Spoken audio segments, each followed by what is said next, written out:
জুলাই গণ অভ্যুত্থানের প্রেক্ষাপটে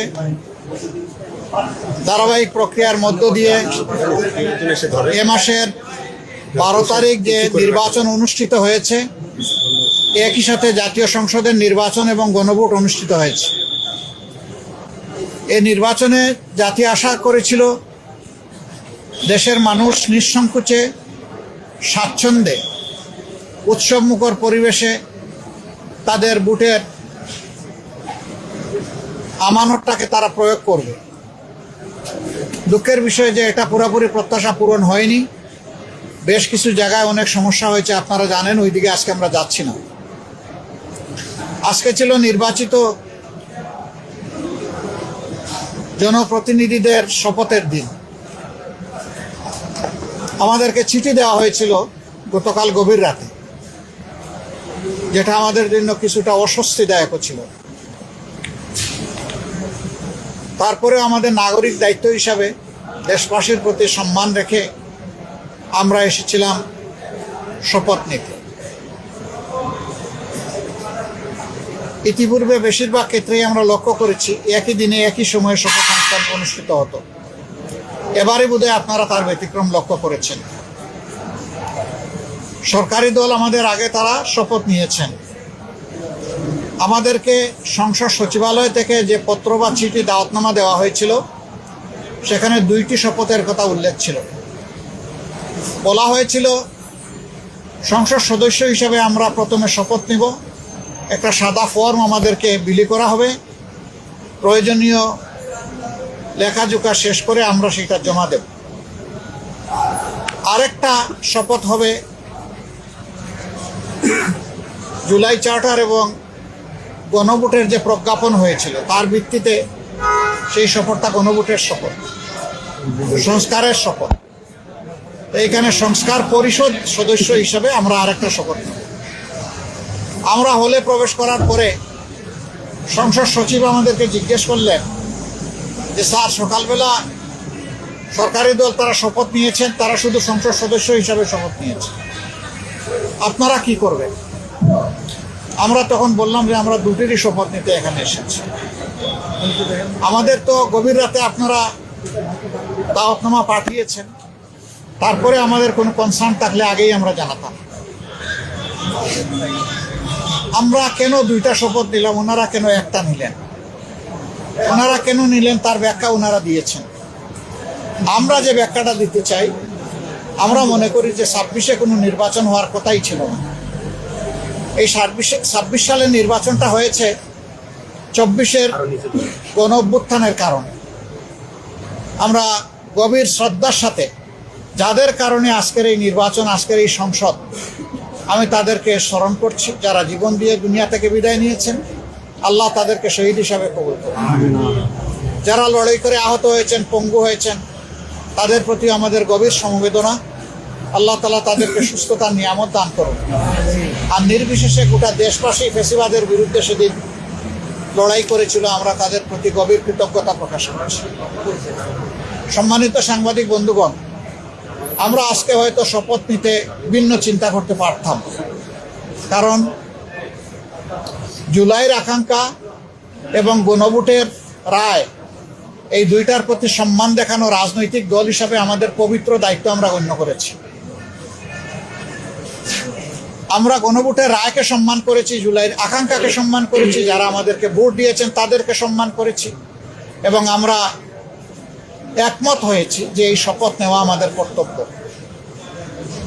তবে আমরা মনে করি সরকারি দল শপথ না নিয়ে তারা জুলাইকে উপেক্ষা এবং অবজ্ঞা করেছেন।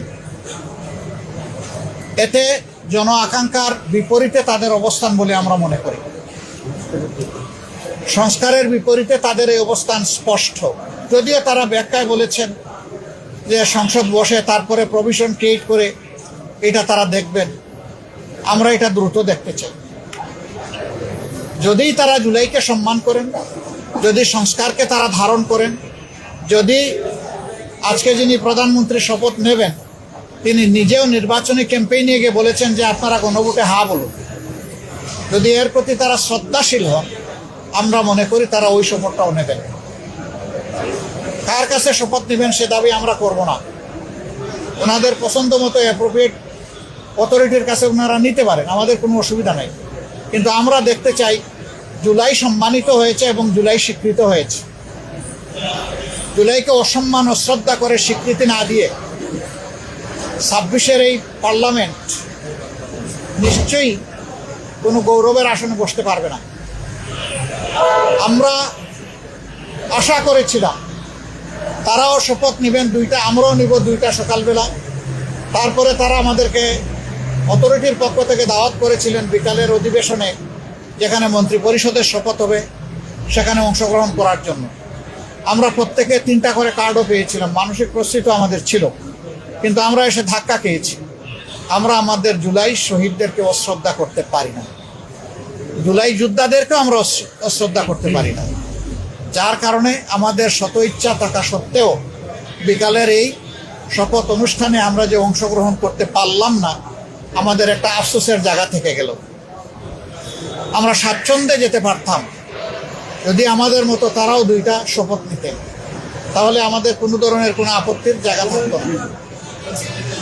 আজকে আমরা যারা শপথ নিয়েছি, আমরা নির্বাচনী প্রক্রিয়ার সময় জামাতে ইসলামের পক্ষ থেকে বলেছিলাম যে আমাদের কেউ যদি সংসদ সদস্য নির্বাচিত হন অথবা আমরা যদি সরকার গঠন করি কেউ মন্ত্রী হন, তাহলে আমরা সরকারি প্লটের সুবিধা নেব না এবং ট্যাক্সবিহীন গাড়িতে আমরা চড়ব না।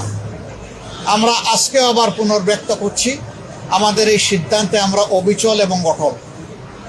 আমরা এটা নিব না এই সুবিধা। এছাড়া বাকি কতটুকু না নিয়ে পারা যায় সেটাও আমরা দেখব। আমরা সরকারি দল হতে পারি না, এই নিয়ে আমাদের কোনো আফসোস নাই। আমাদের আফসোসের জায়গা পরপর 3টা নির্বাচন ধ্বংস হয়ে যাওয়ার পরে জাতি বড় আশা করেছিল, যেভাবে উৎসবমুখর পরিবেশে তারা অনেকে ভোট দিয়েছেন, ঠিক তাদের ভোটের প্রতিফলনটা হবে যখন ফলাফল প্রকাশ হবে। কিন্তু সেখানে অনেক কিছু ঘটেছে, সেটা অন্য এক সময় আমরা বলবো।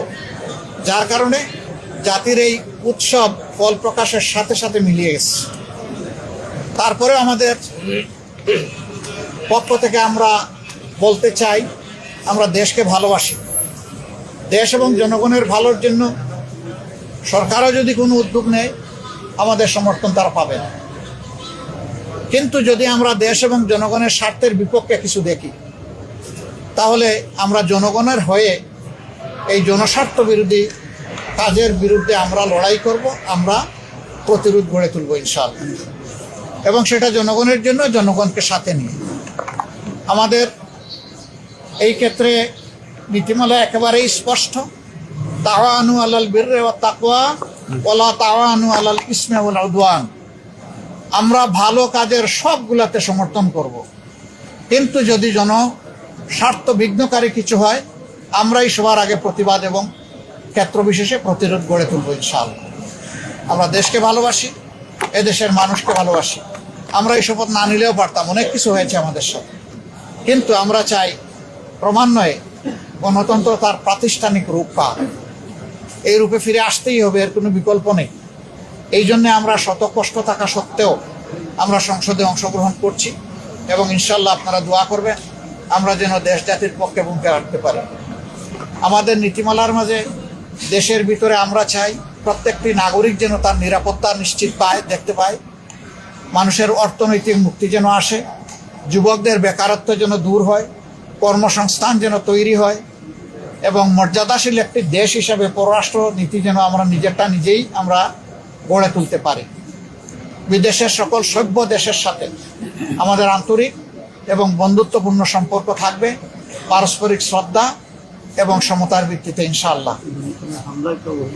আমরা গভীর পরিতাপের সাথে লক্ষ্য করছি, নির্বাচনের রাত থেকে, আগে তো কিছু ছিলই, বিশেষ করে নির্বাচনের রাত থেকে বাংলাদেশের বিভিন্ন এলাকায় ব্যাপকভাবে আমরা এখন যারা বিরোধী দলে আছি তাদের পক্ষে ভোট দেওয়ার কারণে, নির্বাচনী কর্মী হিসাবে কাজ করার কারণে, সমর্থনের কারণে নারী পুরুষ নির্বিশেষে সকলের উপর ব্যাপক হামলা হচ্ছে।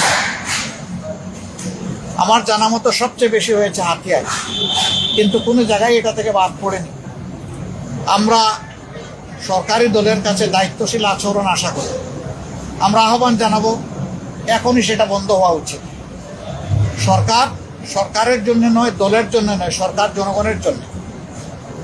এবং আমরা দেখতে চাই যে এই ব্যাপারে দৃশ্যমান পদক্ষেপ তারা নিয়েছেন, এই অবনতিশীল পরিস্থিতির উন্নতি হয়েছে।